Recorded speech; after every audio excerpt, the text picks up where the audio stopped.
So maybe you were wondering, how do those pro wrestlers get to be such great athletes, salesmen, and actors all at the same time? It takes a lot of practice. There is a school in Virginia Beach that makes it possible to learn all those things. It's called Southside Pro Wrestling. They get all kinds of people there, from the outgoing type A personalities you would expect to the other end of the spectrum. I mean, we get them shy, we get them timid, we get people that are down on their luck. They come in here, it's a brand new day. They leave here with energy. They have smiles. They feel like they're a part of something. And most of these wrestlers fell in love with the sport watching on TV when they were kids. Just watching some of the older guys do the things they did and making it look so entertaining, you know, it's like watching a soap opera, but for guys. it's kind of in my makeup. It's kind of in my DNA already. So when I wrestle, I'm very passionate about it.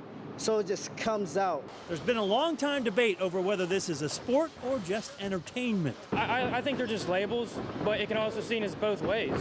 You have to be athletic to be able to get in a ring and do some of the stuff people do. You know, not everyone can fly off the top rope. If you can't get in the ring and move, the people are not going to be entertained. So what's the difference between being a good wrestler and a great one? Selling, I can make people think that I'm really hurt when I'm not, and it's something I've wanted to do for so long, so there's passion behind it.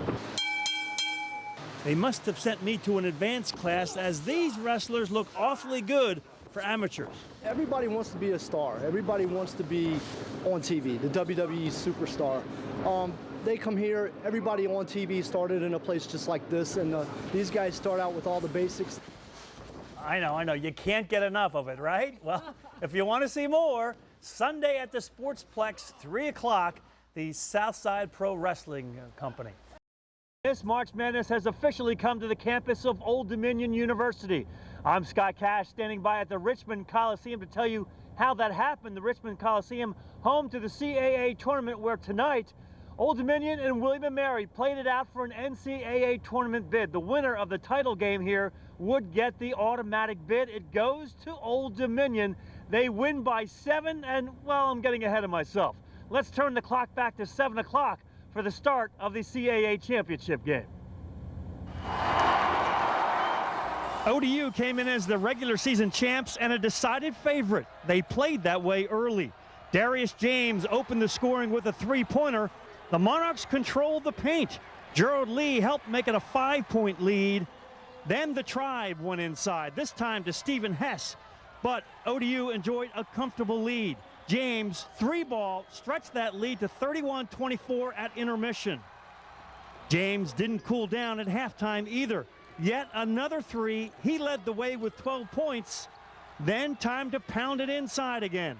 Frank Cassell and the Monarchs went up by 15. Danny Sumner tried to put the Tribe on his back.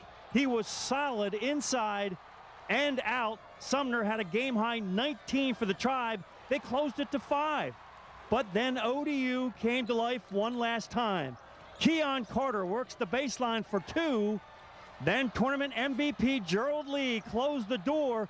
ODU wins 60-53, and they earned their ticket to the NCAAs. It ain't hit me yet, man. I'm just about to start crying, man. All this hard work and stuff, man, we put in. It's just amazing, man. We got it. We did it. Too good, too good. We've been dreaming about this all my life. We finally here, we finally did it. The hard work finally paid off for us. It feel good, man. We sent Marcherie G out of here with a bang, you know, and we was in a good position, and we just won, you know. Feel good. Do I need to say anything else? Ben hits a big 3 yesterday. Darius was hitting big 3s today. Everybody can make plays. Everybody can make play defense. That's team basketball. I mean, you're going to the dance.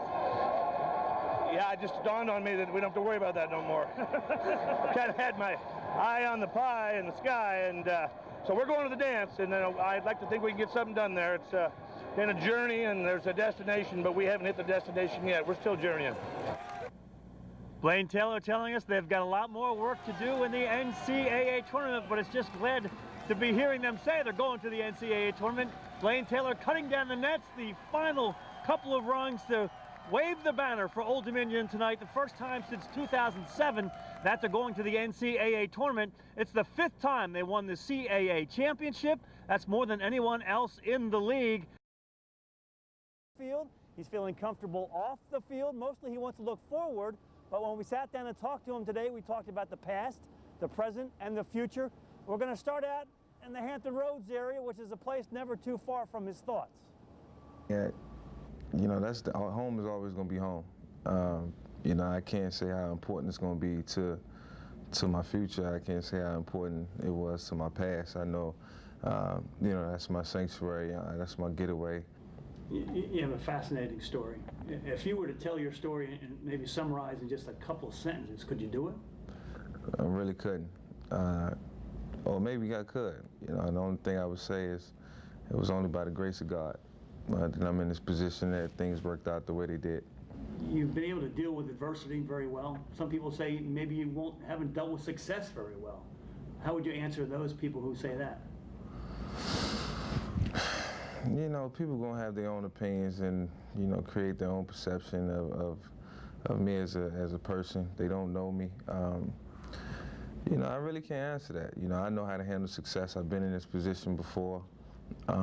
And, you know, it's not hard. You know, I think if you just stay even-keeled and stay grounded and stay humble, then it makes it a lot easier. There are a lot of people who are just Michael Vick haters, and they're always going to be haters, and they're never going to forgive you. What would you say to those people? You know what, like I said before, you know, people are going to have their own opinions and you know, their perception of me, they may never forgive me. I can't change their mind. You know, the only thing I can control is what I can control. And I'm not going to spend the rest of my life trying to, you know, make people forgive me or make people happy. You know, as long as I'm at peace with myself and as long as I'm doing what I know I need to do, then, you know, that'll be gratifying enough. But, you know, you just can't live your life trying to please people. Remorse, regret, do you have those? I think pretty much, you know, it's been shown that, you know, I'm very remorseful about what happened. I really won't get into it because it's hindsight, even though, you know, a lot of people forgive, but I never forget. I'm the same way. You know, it's something I never forget. So, you know, just have to, you know, you just have to move forward in your life. Mm-hmm. Do you feel pressure to not screw up? No, that's the easy part, not screwing up. I mean, you know, you just understand that you put yourself in vulnerable situations and bad things are going to happen. So, you know, you just got to be conscious of what you're doing. He seems to be very conscious of what he's doing, and I know all his fans are hoping that he keeps on the straight and narrow. David and Regina, right now, he seems to be doing and saying all the right things. Coming up May 25th, ODU Sailing will be at it again. Both their women's and co-ed teams have qualified for the national championships in Madison, Wisconsin. They've made a habit of this sort of thing. The co-ed team ranked 13th in the country. We're going to focus on the women tonight. At one point, they were #1 in the nation. Right now, they are 8th. One thing I learned by doing this story, every day in sailing is a new day. Everything changes. There's no two venues that are exactly the same. When you go out sailing, like even now, we trained this morning and going out this afternoon, it's totally different. It's a different game every time you go out, so there's nothing you can be. You just have to be ready for whatever you can get. If anybody would be ready, it's ODU Sailing. Over the years, they have accumulated 15 national championships. And, we've got a great location, great environment for our sport here, but we've historically built a great program, and it just keeps feeding itself.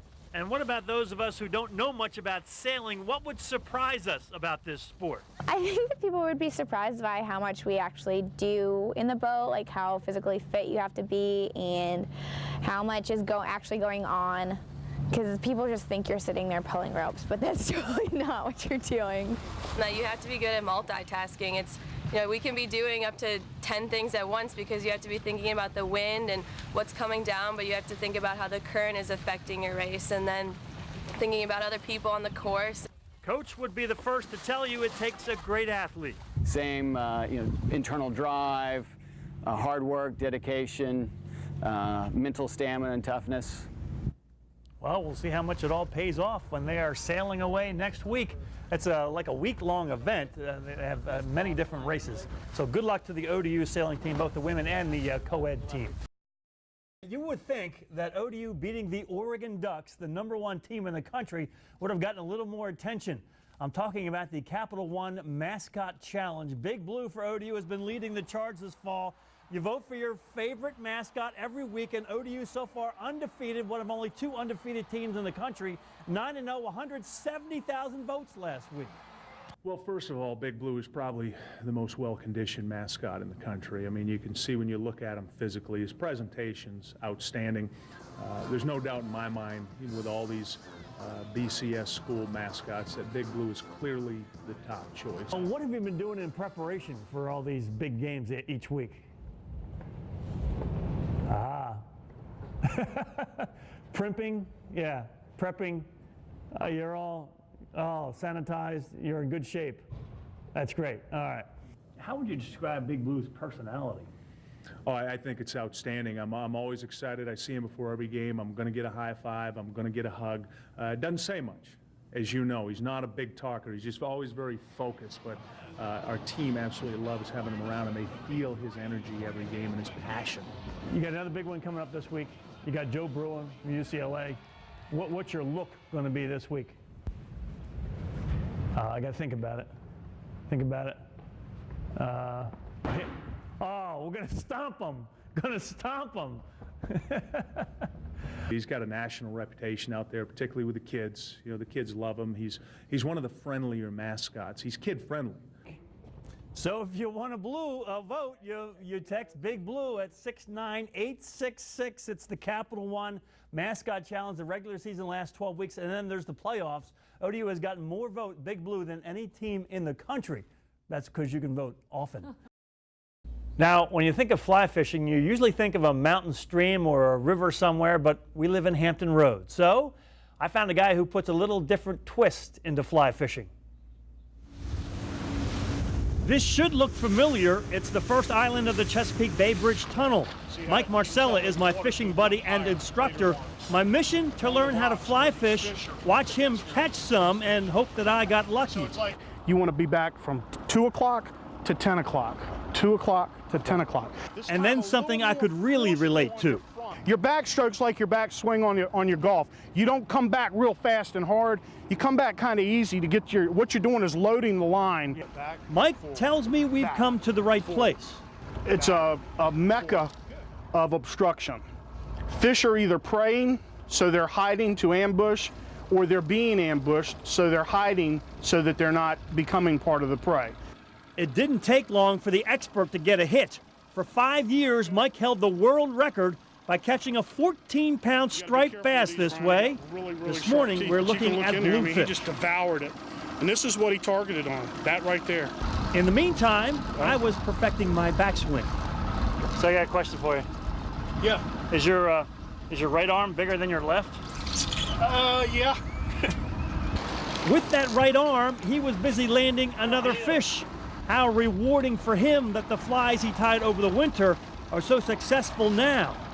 In the meantime, I was perfecting my backswing. We weren't the only ones with this great idea. Our next door neighbor was pretty good at fly fishing too, another bluefish. And then Mike came close again. Quick release. In the meantime, I was, well, you get the picture. I was told I spent the day fly casting while they were fly fishing. I'll tell you what, I'm really good at that backswing right now. No fish for me, but I had a blast anyway. There's always something to do when you're fly fishing out there.